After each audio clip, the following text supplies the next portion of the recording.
What's up, y'all? It's your boy Niner Faithful. How's everybody doing? Yeah, you saw the shirt. I love Victory Monday, even though it's a Tuesday. We're of course going to go ahead and break down the Niners win on Sunday Night Football. But before we get started, of course, we got to remind everybody to stay tuned to the end of the show to get your special coupon code to save 10% off of all For the Faithful by the Faithful Season 2 apparel. Go ahead and save 10% by using our shop49ers.com affiliate link and help out Niner Faithful Radio.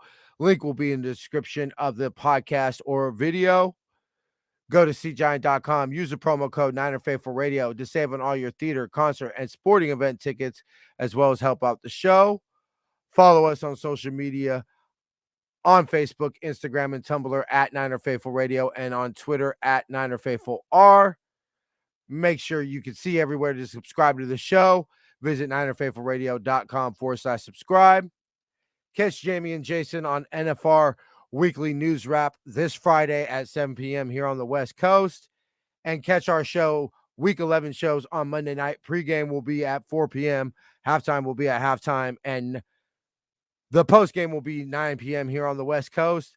Ladies and gentlemen, faithful of all ages, let's get the show cracking.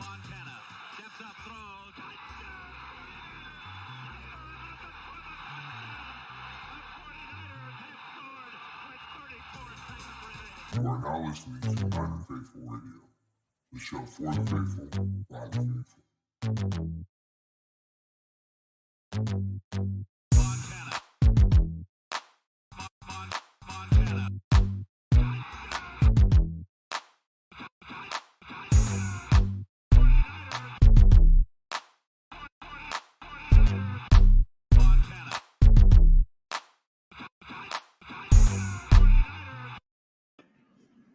What? Sorry. Choking over here. I was like, yeah. I was like, did you get into my stash, bro?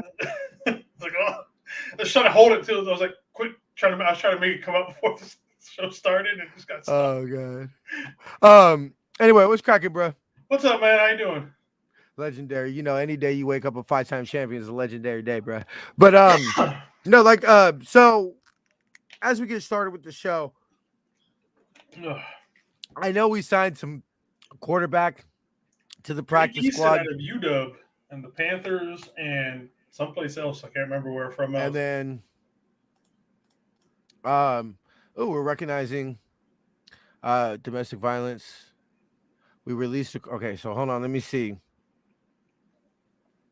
Jacob Eason and wide receiver Daz Newsome to the practice squad in order to make room on the roster. The team placed wide receiver Tajay Sharp on the practice squad, injured reserve release, and released quarterback Kurt Blankart. So yeah. Anyway, that's probably all the house wrapping news. Here's my question: is why? Like, no idea. You know, like I've seen Jake Eason play and this and that. He's not that good. Obviously, he's the way he's been, tossed around the league. He's not going to get a chance. So my question is, why did we get rid of Zerkert? I forget what was the name for Eason. Not, as far as I know, it's not an upgraded talent in any sort of way. So I'm not understanding what the move was made for. Maybe they feel he could play Kyler Murray better. And no, he can't. He's not mobile. I mean, fine. I don't know. Okay, then I have no idea. But let's be real. If that becomes a legit question, the season's over. So we got other issues to discuss. Like Kyle Shanahan being on the. If Jake Eason is playing, it's time to get back into hockey full time. You know what? Honestly, bro, at this point, like that's not looking like a great proposition for your boy. Hey man, the Kraken are number 3 with the most points in the West right now, so we're good. You'll see the Shark Tank when you come down here. Yeah, we'll stop by.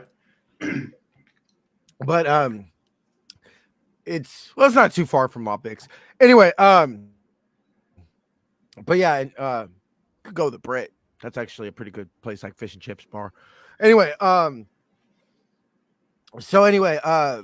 getting into the game, like you and I were saying at the pre-show, the pre-show meeting, I'm never gonna apologize for a win. Like, cool, the Niners won. I'm happy. Yeah. But I don't feel that anything that we really said was really solved. I didn't see this, the pump up this whole week was like some unstoppable force that, it's just, and you saw that at times. And at times in this game, I was literally saying to myself, like, how I remember the drive that Jake Brendo got the holding. I said to myself, like, how are teams going to stop us? Like it was very clear that they couldn't handle. Like, they couldn't cover Brandon Ayuk to save his life. I believe, like, Brandon Ayuk should have had, like, 15 targets in this game. Yeah, we should have fed him hard. Like, it's – and fine. I mean, well, I want to go ahead and make sure I get this right. So the Niners are where is it? Okay, 8-0 in the regular season and 2-0 and 22 when registering 40 or more rush attempts against Shanahan. It goes back to what we said. We want to be a rushing football team. But it was clear that they were selling out to stop the run. And against teams like, let's just say the Cry Girls, that has a solid defense, one of the best defenses in the league. It's clear. Against these teams that have legit defenses, that's not going to work. I just feel like it's the same. We have to have the ability to, I'm not saying throw it 40 times, but I feel have home runs. Like, every time we score, it just seems like we're sloshing through 5 feet of mud and lead boots. It's just like, where are our big plays? And it's just, everything seems so labored at times. Which I want to game a rushing team, but it's like, we got to, with all these weapons, we really got to have some sort of big play potential, more than what we're doing right now. So to your point, right now, the field goal was a 14-play drive. First touchdown was a 9-play drive. Second field goal was a 12-play drive. Second touchdown was a 14-play drive, and then it was a 4-play drive for the last field goal. Yeah. But I mean, that's not going to be sustainable. Like, there's going to be some. Dallas has issues with the run. Yeah. I mean, and awesome, cool. But what I'm saying is so you're trusting Jimmy against that pass rush, when they're going to throw Micah Parsons over McGlinchey all night long. All night. And so you're going to trust Jimmy 14 plays without making a mistake, without a holding, without a false start, without a ball that Jimmy throws that really honestly should be picked. Without fumble by Ayuk. There's just so many. Fumble by Ayuk. There's so many things that can go wrong. I feel bad for that. Like, okay, ball security and everything like that, but that was almost just like that was almost a fluke. And we'll get to the Dre Greenlaw situation here in a little bit because I don't want to skate over that because anyway. And what's up, by and there's what's up, Damien? Thank you for joining. But that's awesome. That plays right into our hands. But I remember after the Chiefs game, and even before the Chiefs game, we said, can this team go toe-to-toe? Can this team go mano-a-mano, touchdown for touchdown? I remember one of my keys to victory on the pregame show was touchdowns, not field goals. We can't beat teams by scoring field goals. Because what happens? What happens if that's a 21? What happens if those field goals the defense gave up are touchdowns? And it's 21-10. Do we have what it takes to come back for 11?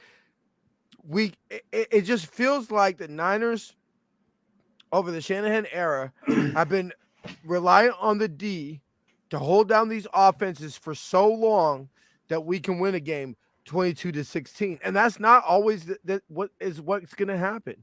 And what happens when we get into a situation like Denver where we literally score 11 points? And it's weird because I think right now, I think we're ranked like 9th in the league when it comes to total yards per game. So if you're going off that, you're like, cool, we're moving the ball, which is great. Don't get me wrong, moving the ball, we're obviously accumulating yards. For the most part, that means we're keeping the ball. But it's the finishing with field goals where it's going to come back to bite us in the ass. Like you said, when we go against some of these better teams who can finish with touchdowns.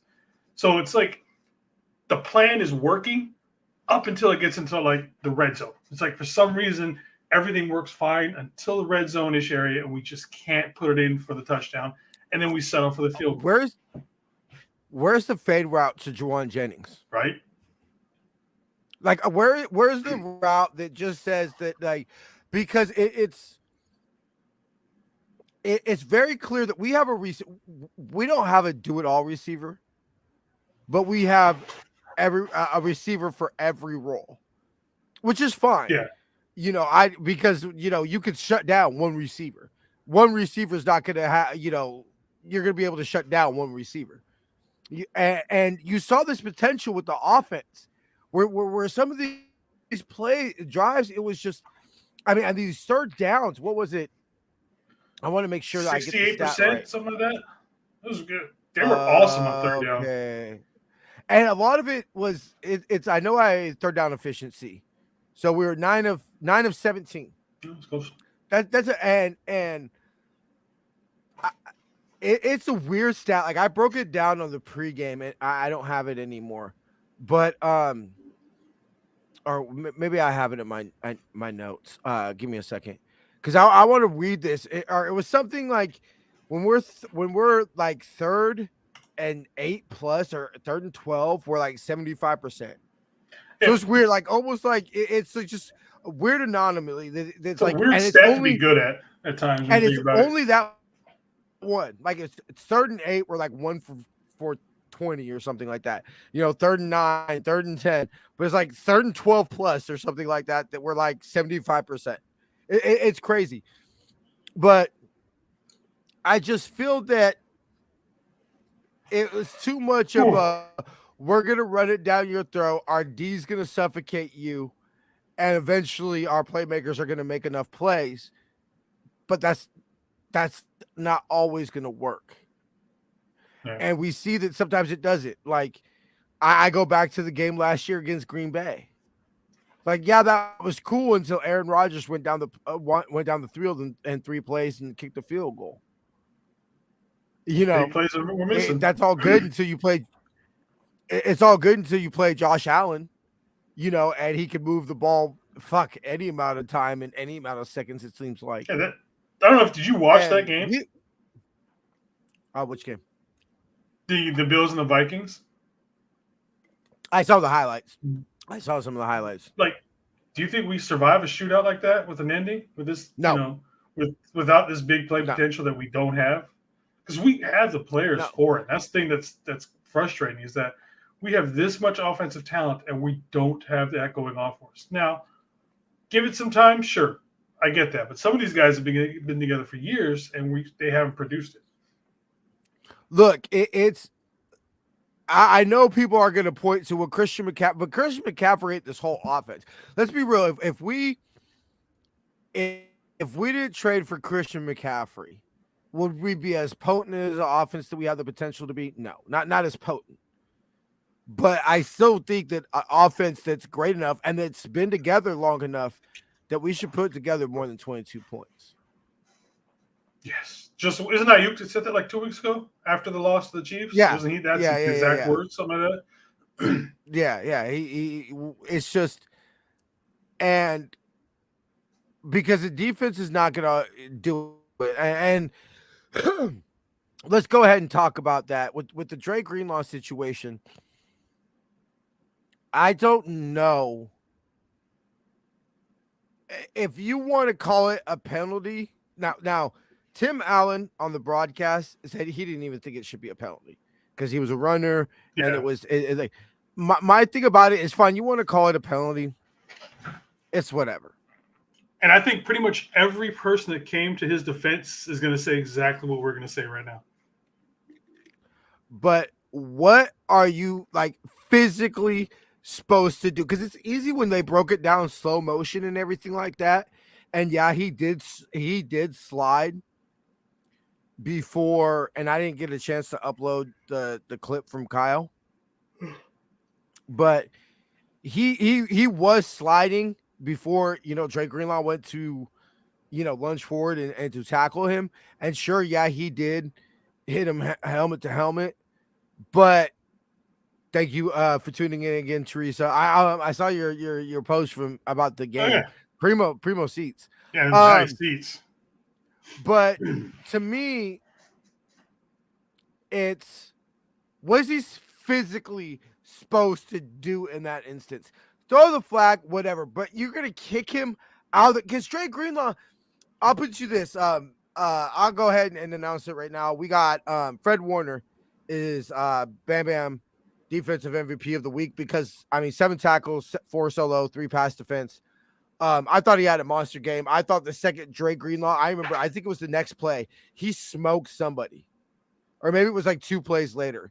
He ended up smoking somebody, and I was like, Bam Bam's pissed. He's heated. And I thought he showed why he's the captain, quarterback of the defense after Dre Greenlaw stepped out. And I think he Fred Warner went in that locker room at halftime, and I think he got under some asses. Because the defense, I think it was something I don't have. Hold on. I don't believe I have the tweet anymore. So I just sent, I'm not sure if TJ can show it, but I'll put it up right now. Oh, where'd it go? It went away.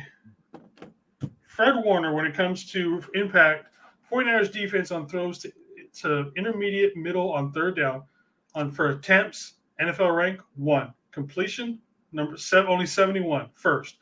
For yards, 1330, first. Completion percentage, they're second. So it's like Fred Warner right now is just amazing when it gets his pass protection. It's ridiculous how good he is. And to me, it was because Dre Greenlaw had just as many tackles in the amount of snaps he played than Fred Warner had the whole game. Yeah. So Dre Greenlaw was having a hell of a game. He was on his way to being Bam Bam defensive MVP of the week. He's playing with talk about fire in his ass. He came back and play. And love it. I honestly thought that Dre Greenlaw was going to price himself out. Did you see his Instagram post? Love it. No, I did not. He posted. Oh, is it the one who said free me? Yeah, that's that's my man. Yeah. I saw what you did. I saw that you put that all out of the social. But yeah, I don't know. There's also one other thing I wanted to pull up real quick. Another thing was like Talanoa. With the Greenlaw thing, that is an automatic injection in college now. Yeah. But again, yeah. And if anybody has a chance, go watch the Pat McAfee clip of when they were talking about it. And Pat McAfee's about as unbiased as you can get. And he's got him on there. What's his name from the Packers? Linebacker. The blonde hair guy. I can't think. Looks Thor. I can't think of his name off the top of my head. Clay Matthews. Yeah, Clay Matthews. They were just ripping it apart because not only was it a bad call for the ejection, like we've all said, the penalty fine, the ejection was bullshit. Why did Troy Vincent that call came from Troy Vincent himself, who was the head of NFL officiating, to pull him, to eject him? What the fuck, Troy Vincent? That happened. There was an earlier play in the day with the Chiefs where Juju Schuster just gets destroyed. They throw the flag. That guy wasn't ejected. So why was Dre Greenlaw ejected for something that, far as I know, no one has ever been ejected for that? I didn't even know. Like, of course, it's always a pause because my thing about it was, where's the intent? He didn't even do it in a spearing motion.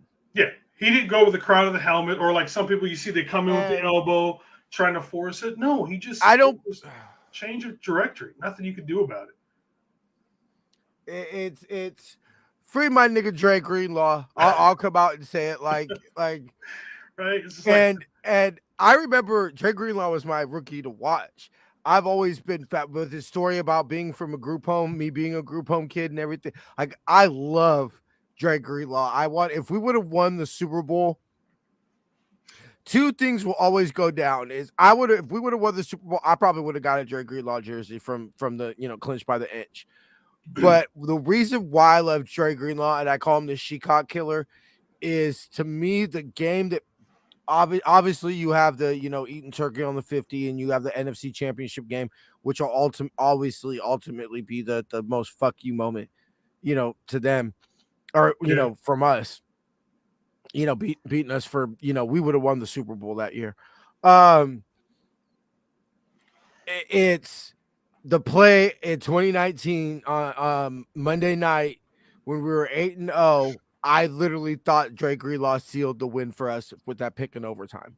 Like we should, if we have Robbie Gould, we win that. That one is, out of all the games that irk me, NFC Championship game a little bit, and that brings up feeling because I don't give a fuck what anybody says. That was a fumble, and I believe that's the drive they scored the game-winning touchdown on. I want to say. So anyway. You can't get him kicked out, but I wanted to say this stat from Talanoa Hufanga, and I wanted to ask you a question. He finished with 2 tackles and an interception of Justin Herbert. Now has 4 interceptions on the season and in his career. Talanoa Hufanga's 4 interceptions this season are most by a member of the 49ers in a single season since Tony quarterback Parrish Cox had registered 5 in 2014. Is Talanoa Hufanga the best safety in the league this season? The best safety this season? I think he's up there. I mean, like he's up there. It's clear, but I don't watch and pay attention enough to the league to really comment on this. But like I'm just watching this, and like part of me just wants to part of me is a little not skeptical, but a little like, okay, can he repeat this, game after game after game after, when is his speed going to be exposed? When is it going to be that game that he's just taken apart, that it's like, oh, not that his career's over or whatever, but it's like but just week after week. I mean, I think he's supposed to. I would be surprised unless there's a massive drop off that if he doesn't make the Pro Bowl as either first or second. He has to. Yeah. I'm just saying, there would have to be a massive drop off in his play, kind of a thing. Because to me, the reason that he has to get it, I think he's going to get snubbed just because it's his first year and there's always snubs. But to me, the thing that I think that's going to be ultimately the difference between Jimmy Ward and Jaquiski Tartt between him is he's making the picks. He's making the splash plays. Yeah. He's making the flash plays that get you noticed, that are going to get you on ESPN, that are going to, Well, it's like, what's his name? Diggs with the Cowboys. I mean, he gets burnt every other play, but he also leads the league in interceptions. So it's like, exactly, you want those game-changing plays, but at the same time, you've got to time, you know what I mean? So, I mean, the flashiness from those picks and all that is going to be what drives him to, get that nod to get into the Pro Bowl kind of a thing. So, so I could easily see it. But I mean, even at times, he still gets beat. He was beaten on one of those plays by Herbert. I want to say it was in the second quarter where the guy just dropped the ball. The touchdown. Was it a touchdown? Or there was one that the guy dropped the ball, and then he's the one that had his eyes in the backfield. Yeah, because he was supposed to be the backup, and he got caught. Yeah. So, I mean, I'm not saying that he's not giving up plays. Oh, no. But, I mean, would you say that he clearly had a way better game than he had a worse game? Oh, yeah. I mean, there's plays in every game that you could point to in every safety in the league that, you could point to and say that you could have done better or did this or did this. But to me, it's I don't believe he was exposed in the Chiefs game. I believe the defense, that was a defensive issue. The whole defense. It was Kansas City. I City. don't feel that he's had a bad game. No. I'd agree with you on that. He just like not even a Right bad now, like, I'd give him a B+ for the season. I give him an A-. I wouldn't give him. He's been beat. That's the times where he gets beat is the only reason why I would not give him an A. But I think that's the only issue that he has is that he doesn't have that top end speed. But everything else, I think he's got it down. It's just that I'm gonna give him an A- because I would have started off with a C. If you just said that he was solid, sure he got beat, let's just say once a game, once every other game or whatever, but he's not a liability. I'd have been like, cool, I'm fine. That's essentially really an upgrade, a wash from Jaquiski Tartt. Yeah. Which is what you want, younger, cheaper, and healthier. Knock on wood. But what makes it an A- is you're making game-changing plays. The pick 6 against the Yam changed that game. Yeah. Sealed the game last week. I didn't feel threatened that they were gonna when we were only up by 3, I didn't feel threatened that they were gonna get the touchdown. Yeah. Because how will you shut him down? What I was afraid of is it's Justin Herbert, and he's just going to be able to make enough plays to get into field goal range. And then, do you trust the offense? Even if we get the ball in overtime, do you believe that the offense is going to go down and score a touchdown to end the ball game in overtime? On the first drive. Well, if we the first drive, we the field goal, we win. Or no, never mind. No. I was thinking the other way. We would have to score a touchdown. Yeah, I'm 50. Do you believe that the offense is going to go down the field, first drive in overtime, score a touchdown, and end the ball game? I'm going to say yes because I think Kyle's going to pull some shit out of his ass. I think that's when we get that halfback pass, triple option thingamajig. I think that's when Kyle pulls some shit out like that. Awesome, cool. I don't. I mean, maybe at that point in the ball game, because we had been picking it up on offense and like that. It's just, to me, ultimately how I'm feeling about this ball game is we got the win because we're a better team, and I'm not going to apologize for that and everything. Yeah. And our schedule is weak enough the rest of the year that we should win the division. We should be 3-4 seed, in the NFC. I don't know what are we are. Well, we're still a wild card team because the Shecox technically have a half game lead right now, which is why Monday night's so huge. Because not only if we win Monday night, I have a hard time seeing us not winning the division. Because the only way we lose the division if, say, like Seattle wins out and we have like equal records or something like that, or it's not equal records, excuse me. They have like 2 more wins, like if we our game, it's something like that. But yeah. But I see it just because the Yams are dead. Arizona, I think will be dead. Are already dead, but will essentially be dead. There's your playoff schedule. So, I didn't mean how did I share that already? I didn't mean to share. It just showed up. So we're 7th. We're the last seed. But I mean, right now.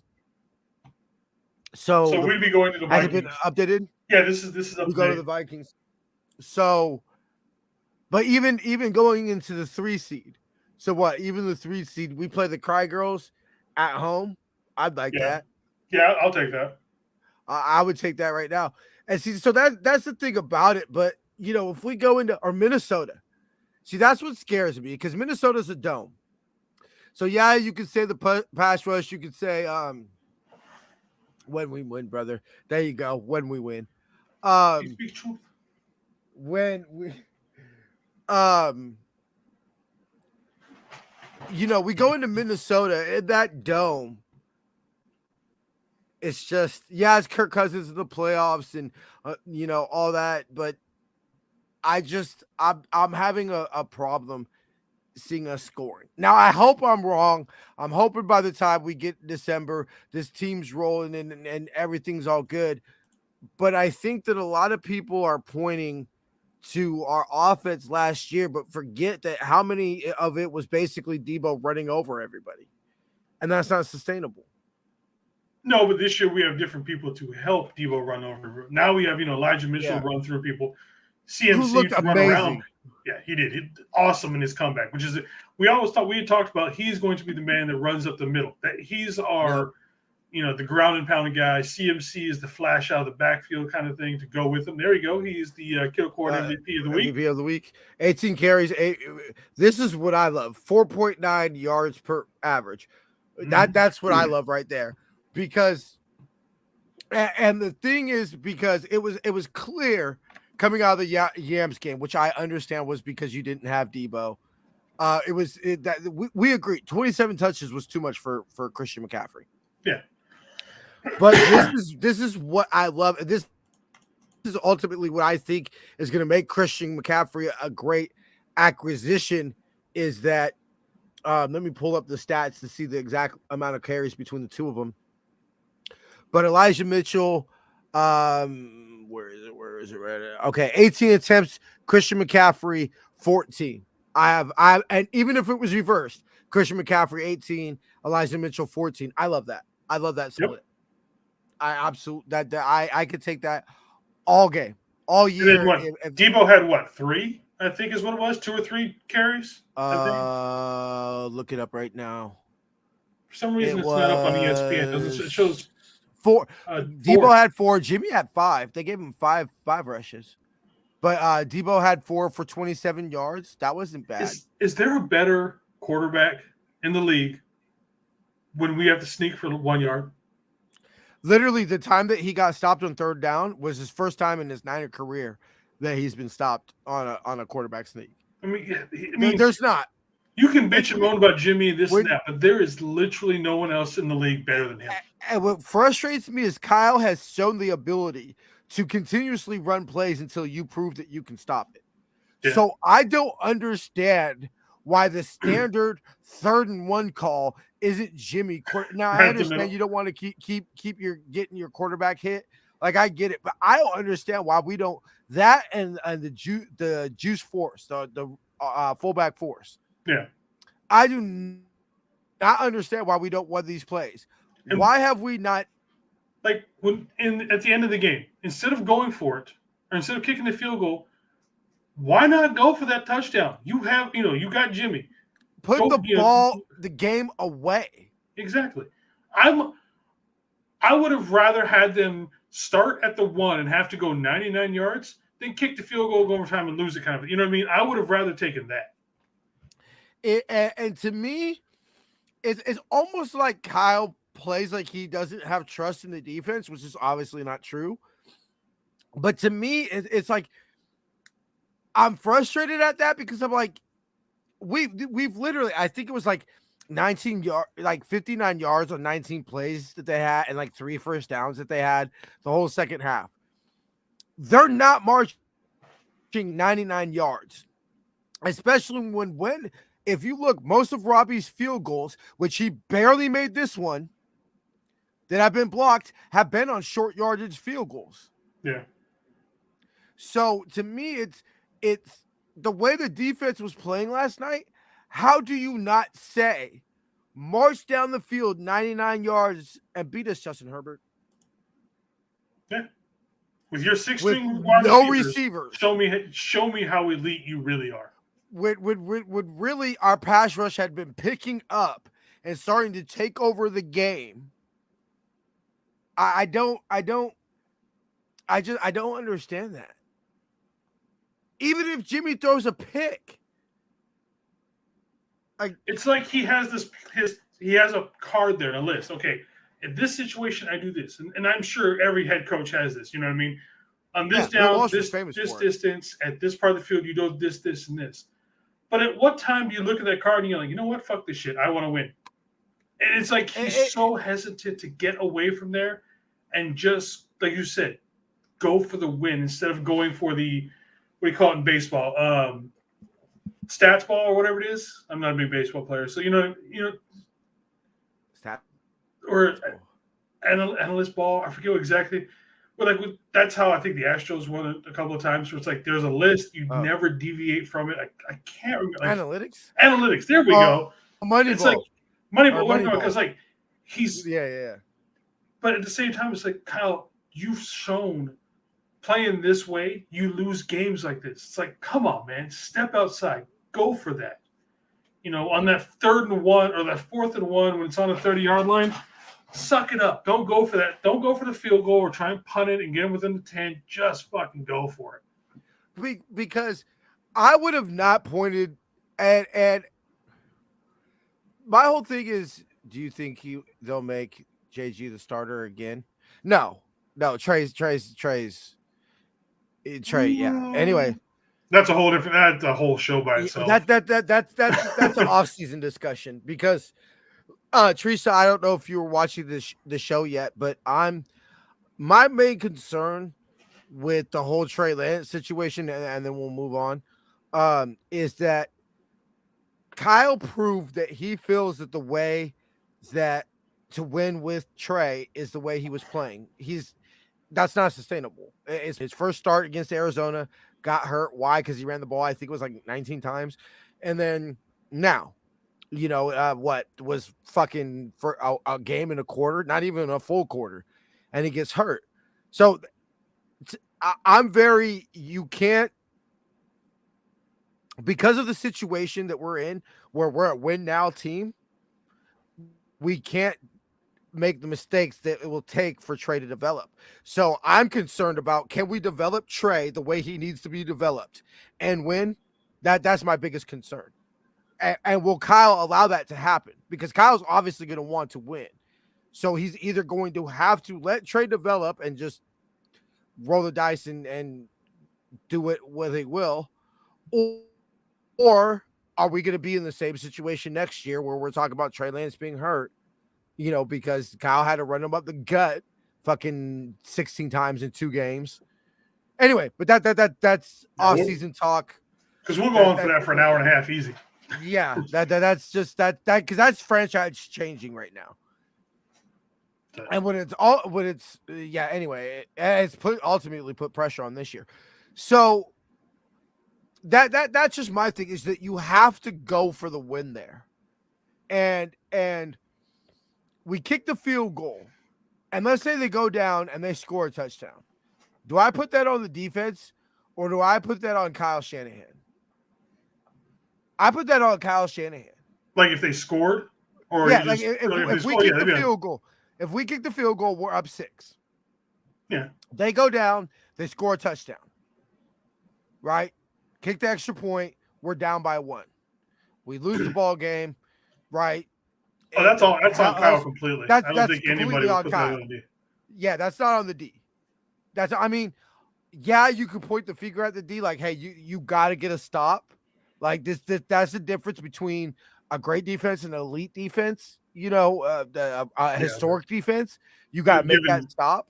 You're giving somebody a chance, though. That's but that's the problem, is you're giving a chance, and I'm putting that on the head coach, where it's like it would have been different. Jimmy throws a pick.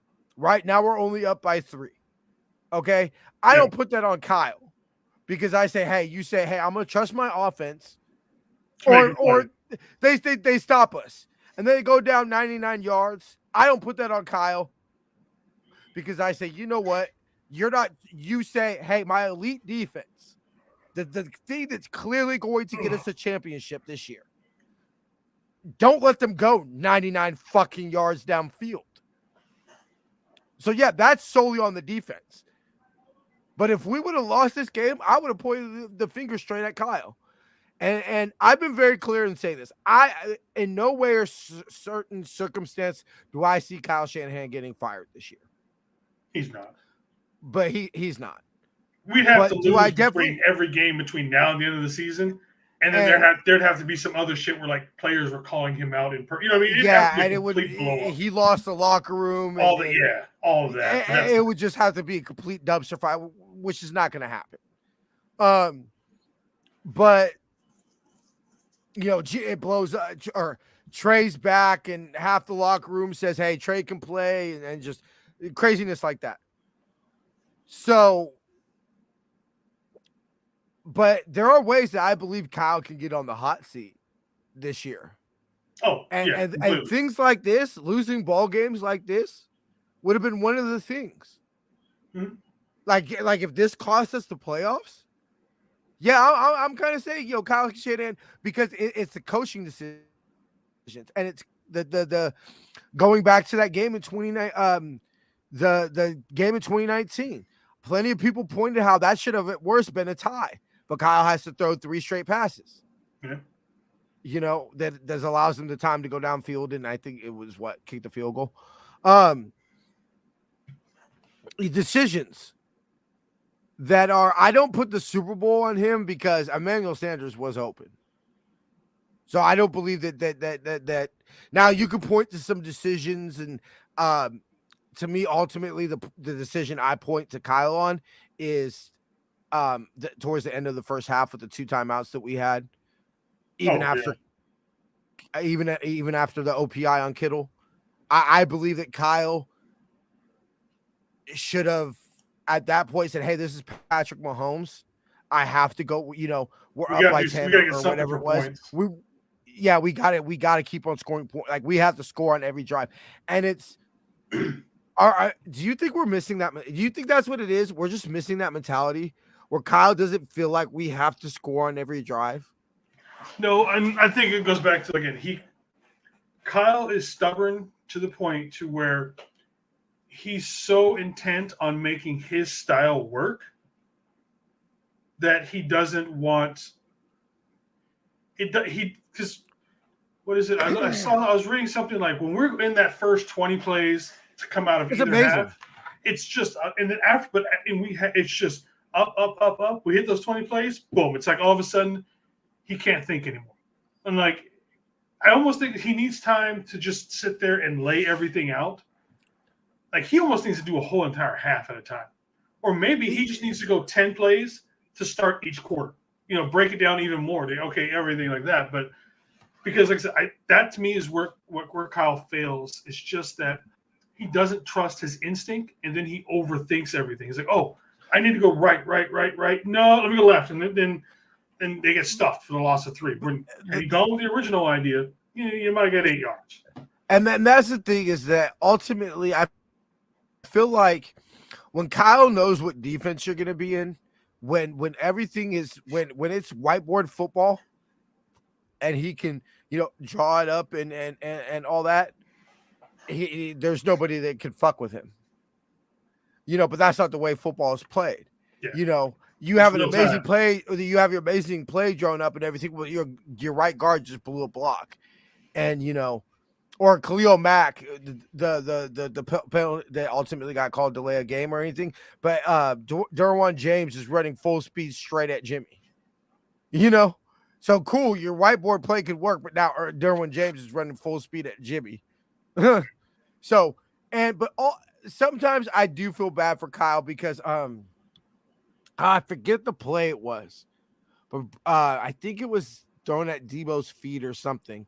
But Brandon Ayuk he could have walked into the end zone. He was that open. And to me, that's where I point to Kyle, where I want to be not too harsh on him because I want to point, and I'm like, hey, is it his fault Jimmy missed that? Because, Jimmy hits that, it's a touchdown. Are we calling Kyle a genius? Yeah. And that's the thing that's harsh about football is sometimes it is those 1 or 2 plays. The documentary about the catch, the Tale of Two Cities, it talked about, and the one thing I really liked about this documentary, or maybe it was the book I read. It was either the documentary or the book, but it went into the detail from the Cry Girl side. We always hear about how the catch, and being a Niner fan, I know the history of the catch. It launched a dynasty and everything like that. But I hadn't studied too much of the downfall for the Cry Girls. We all know they go into mediocrity through the 80s, and ultimately ended up getting them Emmitt Smith and Troy Aikman, Michael Irvin. So whatever, and it pointed to just the psyche and everything that one game, losing that one game, changed everything for the Cry Girls. Yeah. I ultimately think the thing that ended the Harbaugh era was that loss again in Thanksgiving. That loss at Thanksgiving. Because people forget I think it was like 7-4 going Yeah. into that game. It was just because of everything afterwards. And I mean, there was already rumblings underneath. There was the rumblings. But then that But just brought we go in everything there to the surface. There's rumblings, but because I believe that, you know what they say, winning is the ultimate deodorant. Yeah. So, we go to another NFC championship, hell, maybe even win the Super Bowl that year, whatever, that kind of masks. And I believe it was a lot easier to fire a coach after saying, hey, look, we all know this is a championship caliber roster going, I think it was 1-4. It was 1-4 going over the last 5 games and everything. It's easy to fire a coach after the disaster that the end of that, after that loss ended up being, losing to the Raiders, getting demolished a couple weeks later in Seattle, all that. But all of a sudden we end up finishing that season. We go 4-1 and we end up the season 11-5 and go to another NFC championship game, or even, just the playoffs, losing the divisional round. It's a lot harder to fire a coach after that. Cap into the Harbaugh era. Nah. He's part of it, but it wasn't the biggest thing. The biggest thing between that was the ego between all the guys up top. There was too much ego, and nobody wanted to say.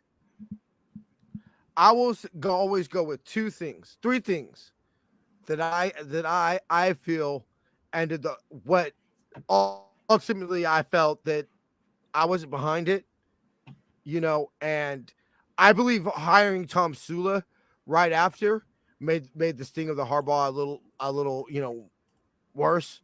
If we go from, for example, George Seifert to Steve Mariucci, a little, how many people do you really hear talking shit about?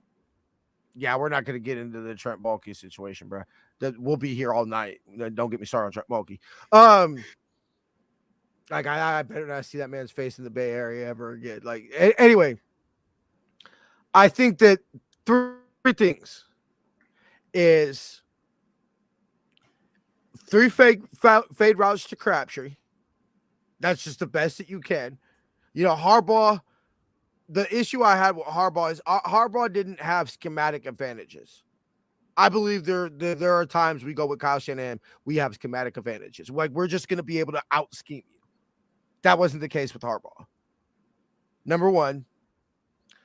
Number 2, you can't, and I have these 2 things from people, a player who I will not mention, and somebody who was brought into the front office of the Niner organization by Jim Harbaugh.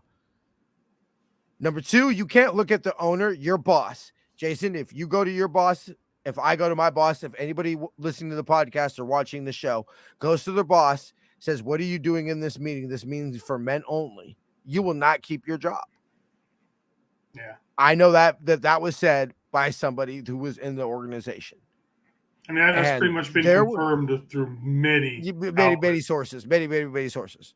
Let's be real. The Jim Harbaugh story that comes out 30 years from now and everything, when some people have died and all that, oh, it's going to be one of the most amazing stories. I can't wait to find out this shit we just never heard of.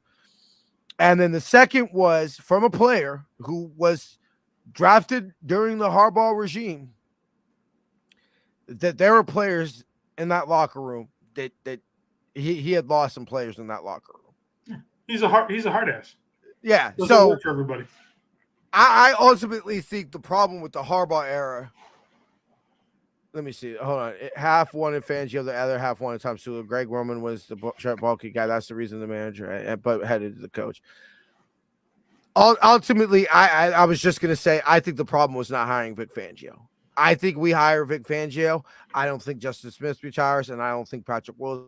Yeah, we get a couple more years out of everybody. And I think that's still obviously Bo wouldn't have played, that 2014 season after destroying his knee, but I think a lot of things ultimately would have ended out. And it's easy to sit here and say in hindsight that it was a mistake keeping Bulky and everything like that. To me, it was obvious because it was Scott McCloughan that basically built the Harbaugh team. You've got basically Alden Smith. Alden Smith's the one that you could point to that Bulky could say, "Hey, I dropped it to Alden Smith." Anyway, so ultimately, Jason, we'll go ahead and wrap up here pretty quick. Final thoughts on this game? I'm glad we got the win. Yeah. Definitely some high points in that game. Definitely some things that needed to be addressed. I want to give a shout out to Omenihu and Jordan Willis. Both of them came back and they played amazing. Mm-hmm. I have been a Jordan Willis guy since day one when we first signed him. I want him on this team for a long time. You got to love those guys who 90% of the fan base is like, who? But then they're the ones always making the plays. Jordan Willis is that what we call the hard hat lunch pail kind of guy, and I love those kind of guys. And those two showed up huge this week. If Fred Warner didn't have the game, and I felt his presence after Dre Greenlaw left, I felt like, okay, Fred Warner is taking over. He's being Bam Bam. He's being the best linebacker in the league right now. I was going to put Charles Omenihu as the Bam Bam defensive MVP of the week. I thought Charles Omenihu had a great game. And what I love about this game is, Nick Bosa had his sack because I believe they took away his half sack. So, Nick Bosa had his sack, and he was Bosa, and he was doing his thing. He was amazing. He's Nick fucking Bosa. But to me, what I loved about this game is, like you said, Charles Omenihu, Jordan Willis. I saw Jake Jackson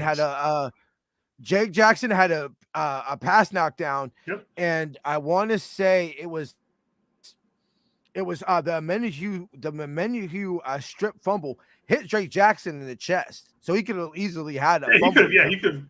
So what we saw this game, even without Samson Ebukam and without Eric Armstead, is that Jordan Willis, Charles Omenihu allow us to have the depth where it's not that significant of a drop off. And I think that hopefully the difference between the last couple years and this year is that we're getting by this time, in 2019 and 2020, we were losing players. This year we're getting players back. Mm-hmm. And you're starting to see that depth, and you're seeing the potential on offense that, hey, we have the potential to put up 35 now, or 42, maybe even 50. Now, can we do it? That's another question. But on any given game, the opportunity is there. I'd like to see this week, because this week, to me, I think this is going to be the Niners are a well-run football team, both front office wise, ownership, allowing the Niners to go to Colorado, because Arizona, I believe, is only coming out Saturday or something like that. But the ownership spending the money, not only Greenbrier, and doing all that, staying back on the East Coast and all that, but allowing us to go to Colorado and saying, hey, we want the football team to be best adapted and ability to play, to be able to perform our best. And then the coaching staff, where it's, we've set up the best plan, and now we're going to, design the game plan. And let's be real, the Cardinals aren't going to do anything. I'm hoping Call of Duty has a double XP weekend or something this week. Something. Ultimately, because that's a great point. 0-6 when Call of Duty has like a double XP weekend or some shit like that. That's just nuts. Because ultimately, what I think, the only reason I see the Cardinals win this game is if Kyler Murray can do some Houdini shit, and D-Hop can do his thing. Yeah.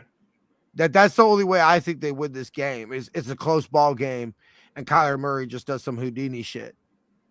So kind of like what happened in Chicago. Close game, and Justin Fields does Justin Fields shit. Who, by the way, is looking damn good right now. Let's be real.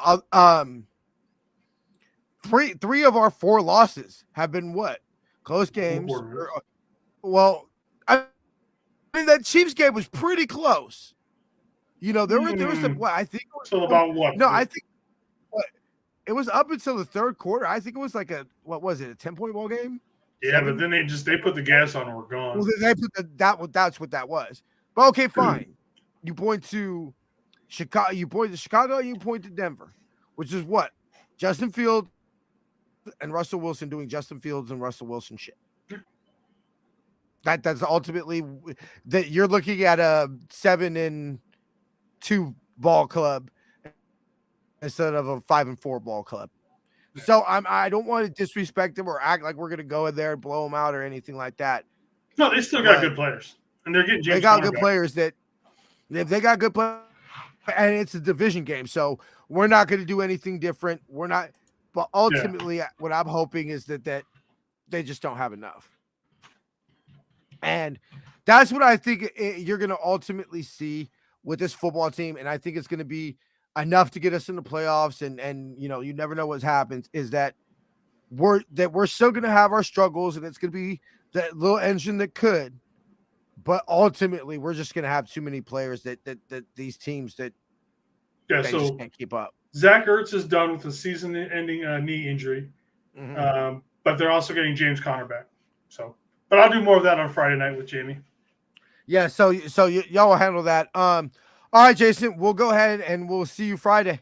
Indeed. Thank you, everybody. See y'all later. Yep. All right, y'all. Thank y'all for tuning in this week. Before we get out of here, we got to, of course, tell everybody that our special coupon code to save 10% off of For the Faithful, by the Faithful, Season 2 apparel is Beat the Tards. Coupon expires midnight. Thank you, guys. Appreciate y'all. Y'all stay safe and blessed. Of course. Always Teresa.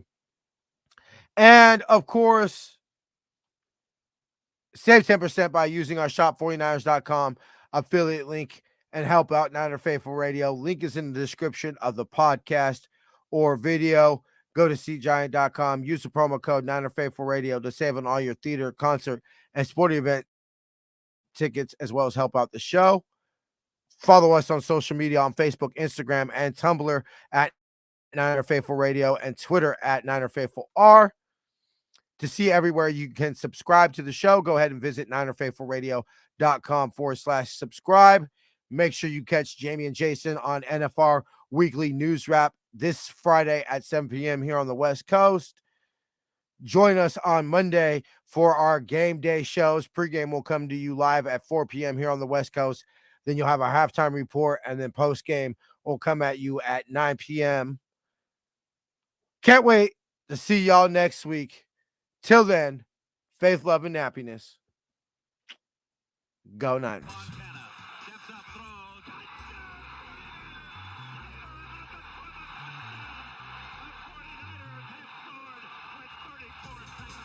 You are now listening to Niner Faithful Radio, the show for the faithful, by the faithful.